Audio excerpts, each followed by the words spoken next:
نحمده ونصلي على رسوله الكريم اما بعد اعوذ باللہ من الشیطان الرجیم بسم اللہ الرحمن الرحیم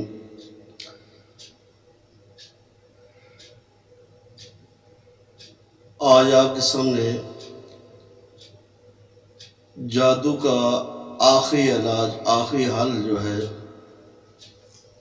ہر علاج کرنے کے بعد پھر بھی اگر مریض ٹھیک نہ ہو، فائدہ نہ ہو، یا علاج کرایا ہے اور مریض ٹھیک ہو گیا، فائدہ ہو گیا، لیکن اس کے بعد دوبارہ پھر جادو ہو گیا، علاج کراتے ہیں، ٹھیک ہو جاتے ہیں، پھر دوبارہ بیمار ہو جاتے ہیں، تو اس کا آخری حل جو ہے وہ ہنڈی کا عمل ہے۔ آپ حیران ہوں گے کہ ہنڈی کا عمل یہ کون سا عمل ہے؟ تو ہنڈی کا عمل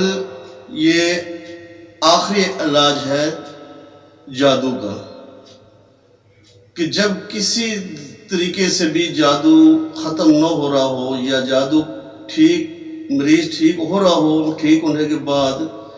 اس پر دوبارہ جادو کا اثر ہو جائے، تو اس کا مستقل جو علاج ہے وہ علاج ہے ہنڈی کا عمل۔ ہنڈی کے عمل کے ذریعے جو جادو کیا گیا ہو، یا جادو کرنے والا بار بار اس پر اٹیک کرتا ہو، بار بار جادو کے وار کرتا ہو، تو ہنڈی کے ذریعے اس کا علاج کیا جائے گا، پھر دوبارہ انشاءاللہ مریض پر دوبارہ جادو کا اٹیک نہیں ہوگا، دوبارہ جادو اگر کوئی کرے گا تو اس پر اثر نہیں ہوگا۔ لیکن ہنڈی کا عمل ایک ایسا عمل ہے کہ جو ہر عامل نہیں کر سکتا ہے، یہ وہ عامل ہی کر سکتا ہے جس نے کسی استاد سے یہ عمل سیکھا ہوگا، تو تب ہی اس کا وہ علاج کر سکتا ہے۔ اور اگر کوئی آدمی ہنڈی کا علاج، ہنڈی کا عمل کرنا چاہے تو وہ بھی کسی مستند عالم سے پوچھ کر، اس سے اجازت لے کر پھر یہ ہنڈی والا علاج جو ہے یہ کرے مریض کے لیے، تو پھر اس کو فائدہ ہوگا۔ ورنہ کسی مستند عالم کی اجازت کے بغیر، کسی استاد کی اجازت کے بغیر اگر کوئی ہنڈی کا عمل کرے گا تو اس عمل کا جو کرے گا اس کو خود نقصان زیادہ ہوگا، خود نقصان کا اندیشہ ہوگا۔ اس لیے ہنڈی کا عمل کرنے کے لیے ہر آدمی اس کی کوئی جرات نہیں کرتا ہے، کوئی اس کے لیے یہ کوشش نہیں کرتا کہ میں ہنڈی کے ذریعے کسی کا علاج کروں، کیونکہ یہ ایسا مشکل ترین آخری حل ہے جادو کا، اور اس کا علاج بھی اسی طرح اس کے اندر پڑھائی اور دیگر جو عمل کیے جاتے ہیں وہ عملیات سیکھے بغیر وہ نہیں ہو سکتے ہیں۔ اس لیے جن بھائیوں نے یہ عملیات کا کام سیکھا ہوتا ہے، یہ ہنڈی کا عمل وہی کر سکتے ہیں۔ تو ہنڈی کا عمل مختلف کتابوں میں بھی لکھا ہوتا ہے، اور بعض لوگ یہ کتابوں کو دیکھ کر اس ہنڈی کے عمل کو کرتے ہیں، جس کی وجہ سے ان کو اپنا نقصان ہو جاتا ہے۔ کتابوں کو دیکھ کر اگر عملیات کا کام کیا جاتا، یا کتابوں کو دیکھ کر، کتابوں سے پڑھ کر اگر یہ عملیات کا کام یا لوگوں کا، مریضوں کا علاج کیا جاتا، یہ ہنڈی کا عمل کیا جاتا، تو پھر تو کتابوں کو دیکھ کر ہر آدمی جو ہے آج عامل بن کے بیٹھ جائے اور لوگوں کا علاج کرنا شروع ہو جائے۔ جس طرح آج کل ہر جگہ گلی محلوں میں سڑکوں پر بیٹھے ہوئے لوگ دم تعویذ کرتے ہیں، جن کو کلمہ بھی نہیں آتا ہے سیدھا، جن کو نماز پڑھنے کا طریقہ نہیں آتا ہے، گلی محلوں میں بیٹھے ہوئے، سڑکوں پر بیٹھے ہوئے لوگوں کو تعویذ لکھ کر دے رہے ہیں۔ اور آج کل کے اینکر آپ نے دیکھا ہوگا چھاپے بھی مارتے ہیں، ان کو پکڑتے بھی ہیں، اور ان کو جب کہتے ہیں کلمہ سناؤ، ان کو کلمہ نہیں آتا، نماز سناؤ، ان کو نماز نہیں آتی۔ تو جن کو نماز نہیں آتی ہے، جن کو کلمہ نہیں آتا ہے، تو وہ آج عامل بن کر بیٹھے ہوئے، اور جو اصل عامل ہوتے ہیں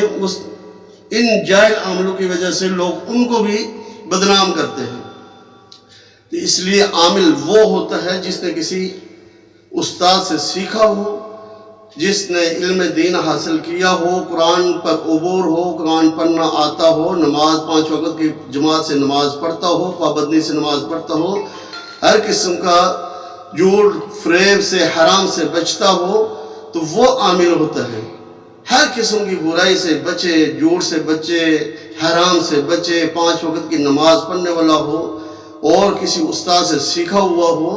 تو وہ عامل ہوتا ہے۔ آج کل لوگ جو سڑکوں پر بیٹھے ہوتے ہیں، ننگے بدن ننگے پاؤں پھرتے ہوتے ہیں، ان کو عامل بنا کے بیٹھے ہوتے ہیں، ان کو عامل کی پہچان ہی نہیں ہوتی ہے کہ عامل کیا ہوتا ہے۔ تو میں کیا عرض کر رہا تھا کہ ہنڈی کا عمل جو ہے، ہنڈی کا عمل کیا ہوتا ہے؟ یہ ہنڈی ہوتی ہے مٹی کی، یہ مٹی کی ہنڈی، اس مٹی کی ہنڈی کے اوپر وہ آدمی جس پر جادو ہوا ہو، اس کے کچھ چیزیں جسم سے، اس کے مثال کے طور پر کپڑا پہنا ہوا ہے، اس کے کپڑے کا کوئی تھوڑا سا ٹکڑا، اس کے سر کے بال، اس کے ناخن، وہ لے کر اور مزید اور چیز کچھ دال ہوتی ہے، وہ دال لے کر اور دیگر جو ہے اس کے اندر وہ چیزیں ڈال کر، پھر جس جو چلہ کیا ہوتا ہے، جو عمل کیے ہوتے ہیں، جو پڑھائی کی ہوتی ہے، وہ ساری اس پر پڑھائی کر کے تو اس مریض کا علاج کیا جائے گا۔ پھر اس ہنڈی کو آگ پر رکھا جائے گا۔ یہ مریض کی بیماری کے مطابق جس پر جس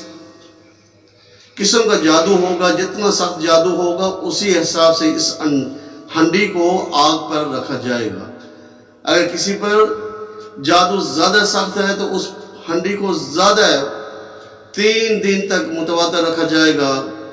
اور اگر کسی کو تھوڑی اٹیک ہے، تھوڑا اثر ہے، تو اس پر مختصر وقت کے لیے اس ہنڈی کو آگ پر رکھا جائے گا۔ لیکن اس کے طریقے جو ہیں وہ مختلف طریقے ہیں، استاد سے سیکھے بغیر، کتابوں سے دیکھ کر یہ ہنڈی والا عمل کرنا یہ کوئی معمولی عمل نہیں ہے۔ اس لیے اس عمل کو کیا جائے وہی کر سکتا ہے جس نے کسی استاد سے سیکھا ہوگا، تو وہی اس عمل کو کر سکتا ہے۔ اس لیے بعض کتابوں کے اندر محدث دہلوی، شاہ عبدالعزیز محدث دہلوی رحمۃ اللہ علیہ نے اپنی کتاب کمالات عزیزی کے اندر بھی اس کا طریقہ کار لکھا ہے، لیکن کمالات عزیزی کے اندر سے دیکھ کر بھی اگر کوئی آدمی عامل نہیں ہے تو وہ کرے گا تو اس کو نقصان ہوگا۔ جب تک کسی استاد سے سیکھا نہ ہو، کسی مستند عالم سے اجازت نہ ہو، تو اس عمل کو کوئی نہ کرے، ورنہ نقصان ہوتا ہے۔ اس لیے یہ آخری حل جو ہے، یہ ہنڈی کا آخری حل اس آدمی کے لیے ہے جس سے باقی ہر طریقے سے علاج کرا لیا ہو، لیکن اس علاج کرانے کے باوجود دوبارہ اس پر جادو ہو جاتا ہو، تو اس کے لیے یہ ہنڈی کا عمل ہے۔ اس لیے یہ ہنڈی کا آخری حل ہے۔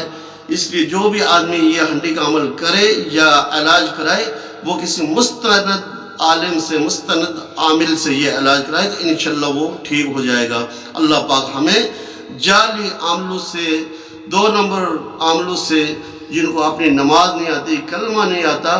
ان پر جا کر اپنا ایمان بھی برباد کرتے ہیں، جو لوگ اپنا پیسہ بھی برباد کرتے ہیں۔ اس لیے ایسے لوگوں کی شناخت کریں جو صحیح عامل ہوں، جو 5 وقت کے نمازی ہوں، قرآن پڑھنا آتا ہو، علم دین سیکھا ہو، ایسے لوگوں کے پاس جا کر اپنا صحیح علاج کرائیں، تو جا کر پھر فائدہ ہوگا۔ اللہ پاک ہمیں اصل و نقل کی پہچان کرنے کی توفیق عطا فرمائے۔ وما علینا الا البلاغ المبین۔